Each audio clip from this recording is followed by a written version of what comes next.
Buenas noches a toda la comunidad de Crónicas del Otro Lado. Lo que están a punto de escuchar no lo leí en internet, no me lo contaron por mensaje, ni me lo inventé en una noche de aburrimiento. Esta historia me la confesó alguien con quien viví durante un tiempo. Alguien que caminó por calles oscuras donde la noche te traga sin hacer ruido. Una mujer que conoció el verdadero rostro del horror y sobrevivió para contarlo. Por respeto a su privacidad, no diré su nombre real. La llamaremos simplemente Lorena. Todo ocurrió en el año 2019, cuando coincidimos trabajando en el mismo infierno disfrazado de ciudad. El corazón sucio, violento y despiadado de la Ciudad de México, específicamente, en los alrededores del Mercado de la Merced. Quien ha pisado ese lugar de noche sabe bien de lo que hablo. De día, todo parece normal. Carretillas, comerciantes, frutas, ruido, vida. Pero de noche, las calles se vacían, los focos tiemblan como si tuvieran miedo y el aire huele a algo que no puedo describir sin sentir náuseas. Es una mezcla entre basura caliente, sudor viejo, orines fermentados y muerte. Muerte que camina, que observa, que espera. Lorena tenía su esquina cerca del metro. Ahí se paraba cada noche, envuelta en su abrigo gastado, con los ojos ya apagados por tantas cosas que había visto. Yo no puedo juzgarla. Allá afuera, uno sobrevive como puede. Esa noche que me contó, todo estaba raro desde el principio. El viento soplaba más fuerte que de costumbre. Las luces parpadeaban más seguido, como si la ciudad se estuviera apagando poquito a poco. No había clientes, ni uno solo. Y eso que ya pasaban las 2 de la madrugada. Lorena estaba cansada, fastidiada, fumándose un cigarro antes de marcharse, mirando la calle vacía mientras las patrullas pasaban lento, sin hacer nada. Como siempre, fue ahí cuando la vio. Una figura avanzando desde la otra acera, caminando lento, arrastrando los pies. En un principio, pensó que era un hombre muy obeso. Caminaba raro, como si le costara moverse, pero lo hacía directo hacia ella. Al acercarse un poco más, se dio cuenta de que no era un hombre. Era una mujer. Una vieja, con el rostro arrugado como un papel quemado, los ojos diminutos, el cabello negro y sucio, lleno de nudos. Llevaba una especie de abrigo o bata de peluche gruesa, tan inflada que hacía que pareciera más grande de lo que era. Lorena se tensó al instante. Dijo que esa mujer olía raro, a sangre vieja, a carne húmeda, a algo podrido. Pero como en esas calles ya nada sorprende, trató de ignorarla. A veces hay locos que vagan de noche, pero esta no era una loca común. La anciana se le acercó despacio, como si arrastrara más que los pies, como si arrastrara el tiempo mismo con ella. Y cuando llegó frente a ella, la miró fijamente. Tenía una sonrisa torcida, descompuesta, como si le hubieran estirado la cara con alambre oxidado. «¿Tú estás dando servicio, hija?» Lorena se quedó helada. No por la pregunta, sino por la voz. No era una voz femenina. No. Era como si dos voces hablaran al mismo tiempo. Una grave y otra más grave aún. Como si algo le hablara desde el fondo de la garganta.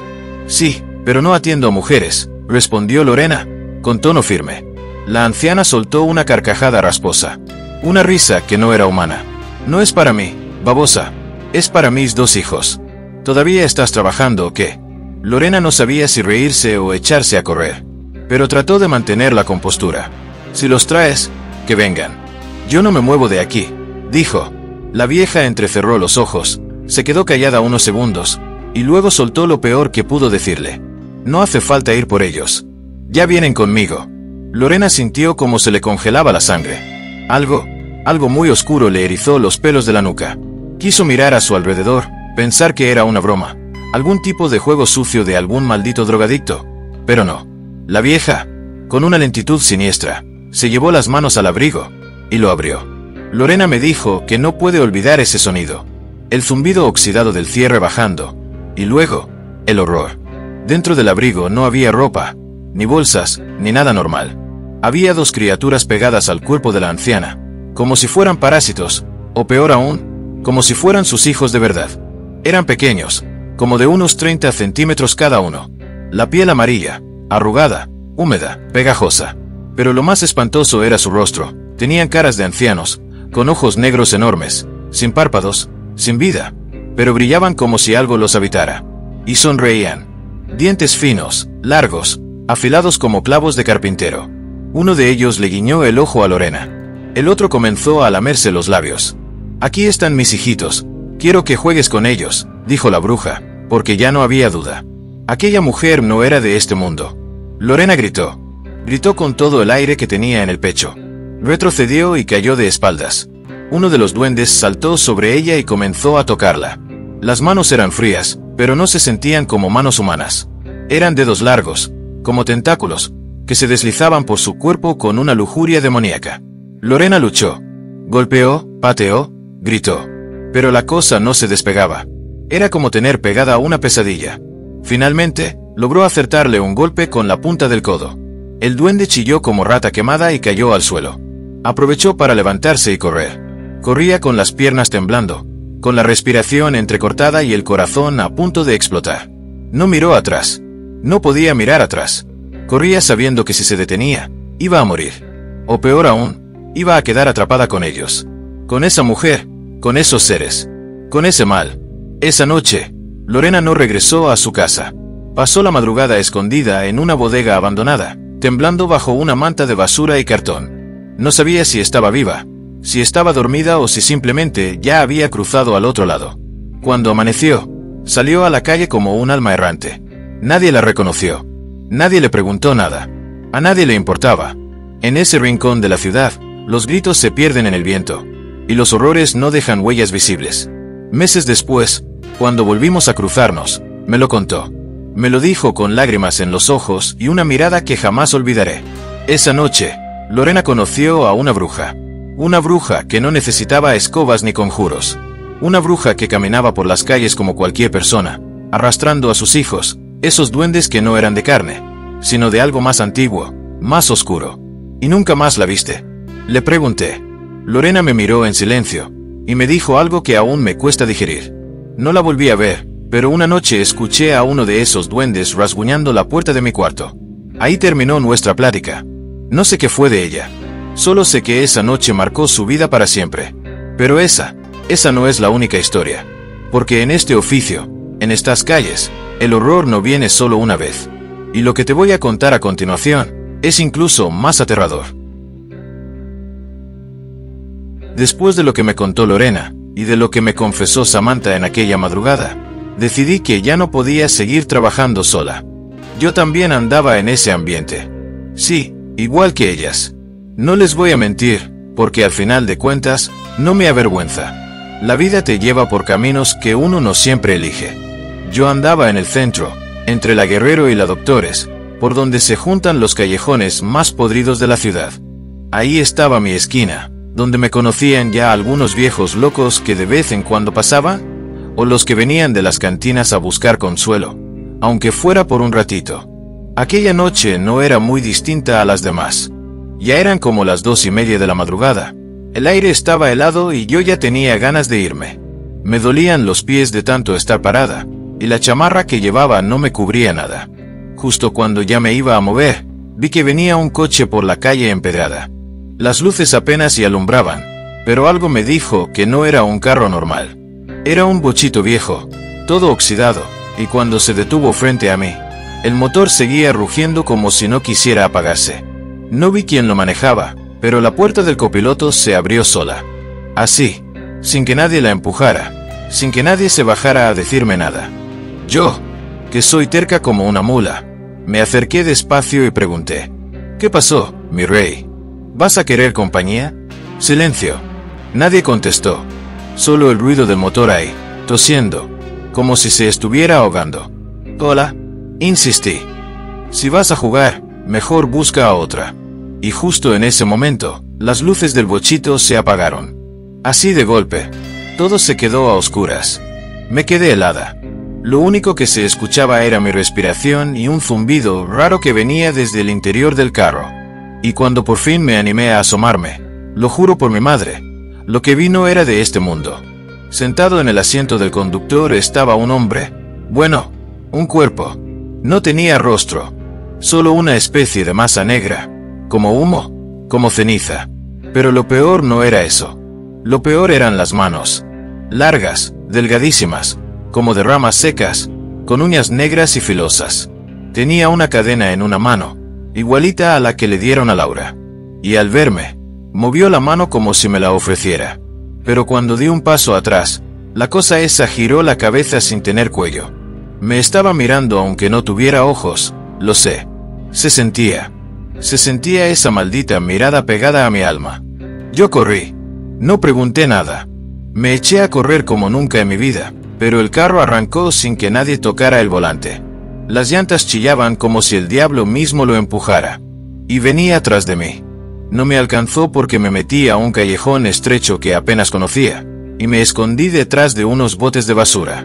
Me quedé ahí quién sabe cuánto tiempo, temblando, esperando que pasara. Esa noche me prometí no volver a salir, pero no lo cumplí. A veces la necesidad puede más que el miedo. Pasaron unas semanas y todo parecía haberse calmado. Las chicas con las que platicaba decían que yo andaba exagerando, que seguramente andaba drogada o algo. Pero yo no tomo nada. Lo vi bien clarito. Nadie me lo contó. Unos días después, conocí a una chica nueva. Se llamaba Abril. Ella era menudita, de ojos grandes y cabello rizado. Llegó al callejón buscando dónde trabajar porque se le había complicado la zona en Tlalpan. Me cayó bien desde el principio. Era habladora, se reía de todo. Me confesó que ella no creía en esas cosas, que la oscuridad no le daba miedo. Hasta me dijo que una vez se había metido con un loco que le pedía que le hablara en lenguas raras, que lo excitaba, decía. Abril empezó a trabajar con nosotras. Se paraba en la esquina de la tienda abandonada, justo donde el alumbrado ya no servía y solo la luz del Oxxo de enfrente alcanzaba a iluminar un poco. Y fue ahí donde le pasó. Una noche que salimos 3 chicas, Abril, otra compañera y yo, notamos que no regresaba después de la hora acordada. Le escribimos, le marcamos, pero nada. Su celular estaba apagado. Decidimos regresar a buscarla, pensando que algún cliente la había llevado muy lejos o que se había ido por su cuenta.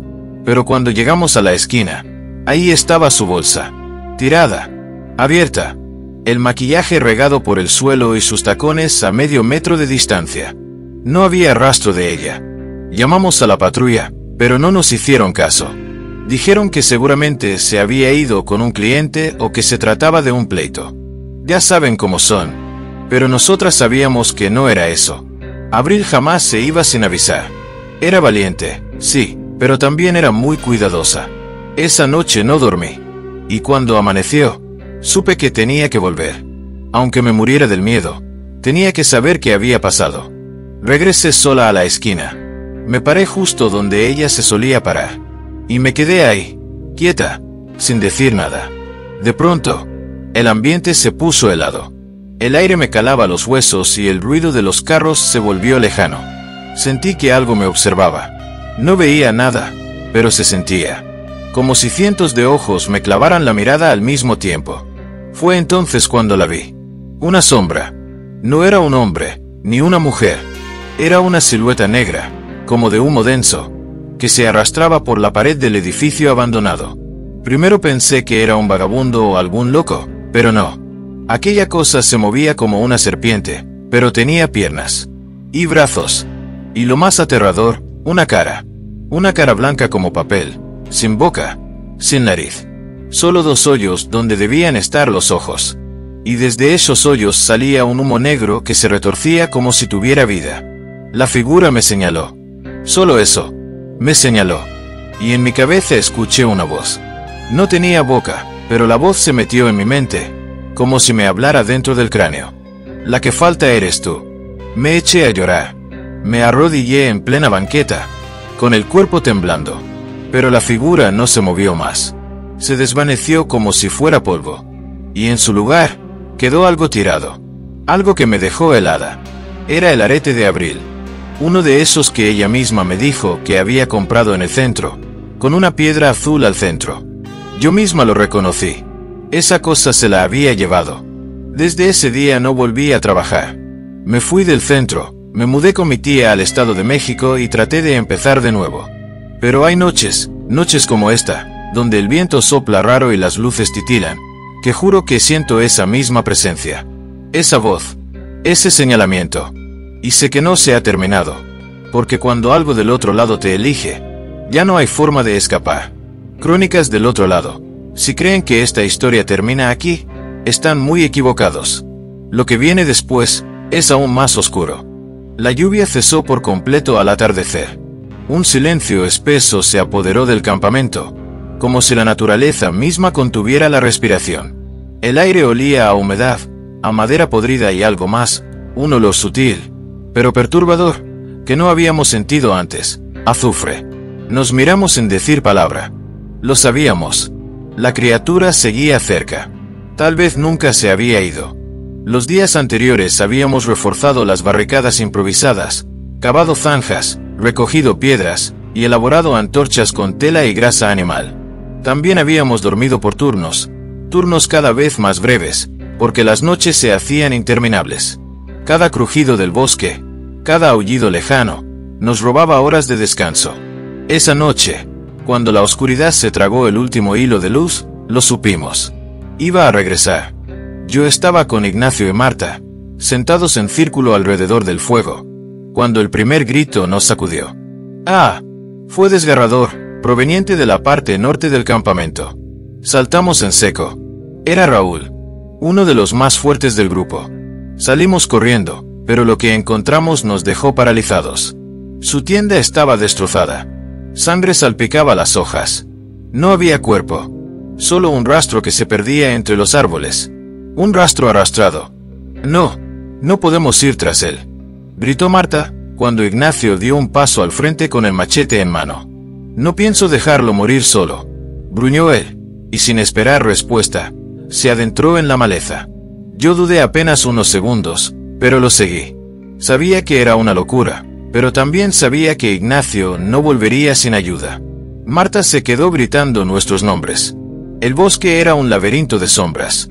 Nuestros pasos crujían sobre hojas húmedas, y el corazón latía como un tambor en mi pecho. Seguimos el rastro de sangre por varios minutos, hasta que lo encontramos.